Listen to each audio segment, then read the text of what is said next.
அமெரிக்காவுக்கான பாகிஸ்தான் தூதர் ரிஷ்வான் ஷயீத் ஷேக் அமெரிக்க அதிபர் Donald Trump கிட்ட உதவி கேட்டுள்ளதா செய்திகள் வெளியாகி இருக்கு. பாகிஸ்தானுக்கும் இந்தியாவுக்கும் இடையிலான பதட்டங்களை தணிக்குமாறு அவர் வலியுறுத்தி இருக்காரு. காஷ்மீர் அப்படிங்கிறது சாதாரண பிரச்சனை இல்ல, அது ஒரு அணு ஆயுத பிளாஷ் பாயிண்ட். அதாவது அணு ஆயுத போராக கூட வெடிக்க வாய்ப்பு இருக்கக்கூடிய இடம். இதை அமெரிக்கா தான் சரி செய்யணும். டொனால்ட் ட்ரம்ப் தலையிட வேண்டும். அணுசக்தி நெருக்கடி உருவாகும் அபாயம் உள்ளதா? இந்தியா சர்வதேச விதிகளை மதிக்க வேண்டும். ஐநா விதிகளை மதிக்க வேண்டும். காஷ்மீரில் அத்துமீறக்கூடாது. அப்படி மீறினால் அது எங்களுக்கே சிக்கலாக முடியும். உலக அமைதிக்கும் சிக்கலாகும். அமெரிக்க அதிபர் டொனால்ட் ட்ரம்ப் அமைதியின் பக்கம் நிற்க வேண்டும்.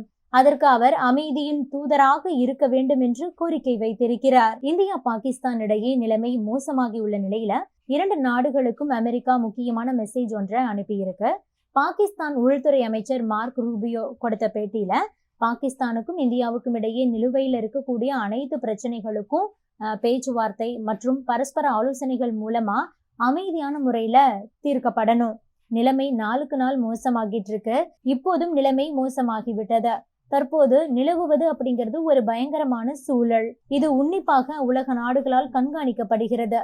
ஜம்மு காஷ்மீர் குறித்து அமெரிக்கா இதுவரை எந்த ஒரு நிலைப்பாட்டையும் எடுக்கவில்லை.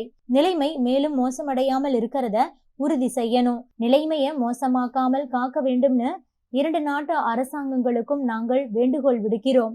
இரண்டு நாடுகளும் அணு ஆயுதம் வைத்துள்ள நாடுகள். இரண்டு நாடுகளின் கைகளிலும் அணு ஆயுதம் இருப்பதை விட அவை அருகருகே இருக்கும் நாடுகள். அணு ஆயுதம் ஏந்திய இரண்டு அண்டை நாடுகளும் அதிகபட்ச கட்டுப்பாட்டை கடைபிடிக்க வேண்டும் அப்படின்னு சொல்லியிருக்காரு. இதற்கு முன்பாகவே பாகிஸ்தானோட முன்னாள் பிரதமர் இம்ரான்கான் என்ன சொல்லியிருக்காருன்னா, பகல்காம் சம்பவத்திற்கு இரங்கல் தெரிவிக்கிறேன். ஆனால் இதற்கும் பாகிஸ்தானுக்கும் தொடர்பு இல்லை. புல்வாமா நடந்த போதே நமக்கு எதிராக பொய்யாக புகார்கள் வைக்கப்பட்டன. அதில் நாம் ஒத்துழைப்பு தருவதாக கூறியும் கூட இந்தியா அதை ஏற்கவில்லை. நமக்கு எதிரான புகார்களும் நிரூபிக்கப்படவில்லை. இந்த விவகாரம் ஒரு நியூக்ளியர் பிளாஷ் பாயிண்ட். காஷ்மீர் ஒரு நியூக்ளியர் பிளாஷ் பாயிண்டாகத்தான் இருக்கிறது. பல கோடி பேர் இரண்டு நாடுகளிலும் இருக்கிறார்கள். மோடி மிக கவனமாக இருக்க வேண்டும். மோடி கவனமாக முடிவுகளை எடுக்க வேண்டும். அமைதியே எங்களது நோக்கம். ஆனால் அதனை கோழைத்தனம் என்று தவறாக கருதக்கூடாது. இந்தியாவின் தாக்குதல்களுக்கு தகுந்த பதிலடி கொடுக்கும் அனைத்து திறமைகளும் பாகிஸ்தானிடம் இருக்கிறது. ஐக்கிய நாடுகள் சபையின் தீர்மானங்களால் உத்தரவாதம் அளிக்கப்பட்டபடி பாகிஸ்தான் அமைதியாக சென்று கொண்டிருக்கிறது.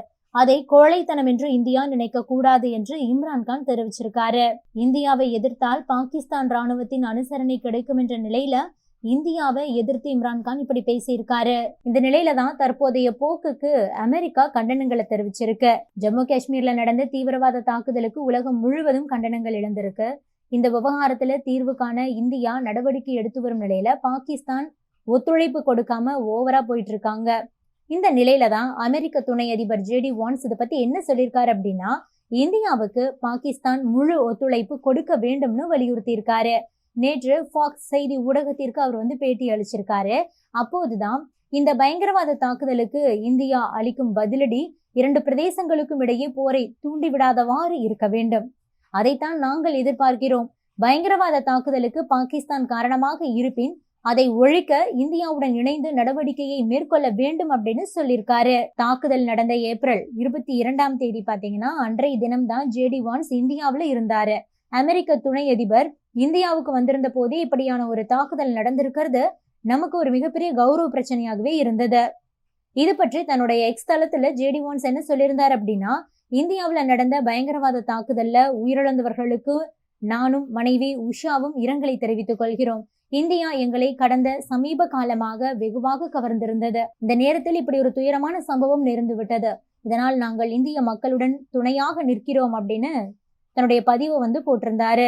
கடந்த சில நாட்களாகவே, அதாவது இந்த தாக்குதல் நடந்ததுக்கு பிறகு பாகிஸ்தான் அமைச்சர்கள் பேசக்கூடிய விதம், பாகிஸ்தான்ல இருக்கக்கூடியவங்க பேசக்கூடிய அந்த வார்த்தைகள் எதுவுமே சரியா இல்லை. ஒவ்வொன்றும் போரை தூண்டக்கூடிய விதமா தான் அமைஞ்சிருக்கு. இந்தியாவுல யாருமே அப்படி பேசல. இந்தியா ராஜாங்க ரீதியில சில நடவடிக்கைகளை மேற்கொண்டு இருக்காங்க. எல்லையில பாகிஸ்தானுக்கு தேவையான பதிலடியை கொடுத்துக்கிட்டு இருக்காங்க. அங்க அமைச்சரா இருக்கிறோம் அப்படிங்கிற ஒரு பொறுப்பு இல்லாம உளறி தள்ளிக்கிட்டு இருக்காங்க பாகிஸ்தான்ல. குறிப்பா அந்த நாட்டோட ரயில்வே துறை அமைச்சர், எங்க கிட்ட ஏராளமான அணு ஆயுதங்கள் இருக்கு, அவை அனைத்தும் இந்தியாவுக்காகத்தான் நாங்கள் வைத்திருக்கிறோம் அப்படின்னு வேற கொக்கரிச்சிருக்காரு.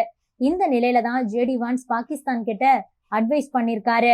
தேவையில்லாம போர் பதற்றத்தை ஏற்படுத்த வேண்டாம், பேச்சுவார்த்தை மூலம் இதை தீர்க்க வேண்டும். பாகிஸ்தான் தான் இதை உறுதியா பண்ணிருக்காங்க. அப்படிங்கிற பட்சத்துல இந்தியாவோடு இணைந்து தீவிரவாதத்தை ஒழிக்கிறதுக்கான அனைத்து நடவடிக்கைகளிலும் அமெரிக்கா இறங்கும் அப்படின்னு சொல்லியிருக்காரு.